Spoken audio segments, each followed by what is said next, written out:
Yan, skin coat ko na lang ito mga kapatid. No? Tapos na yung plastering niya. Isang kwarto ito.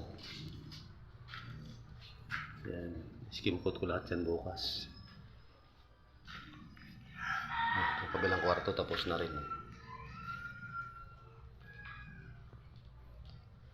Skin coat na lang. Tapos yung poste dito, diretso na rin na ituwid na, diretso na sa taas. Sagad na siya sa gutter. Yan, kaya na sa skin coat yan.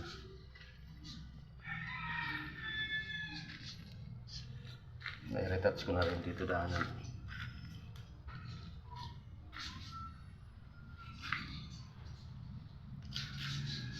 Bintana, okay na rin. Skim coat na lang yan, tapos grills, tapos to pinto.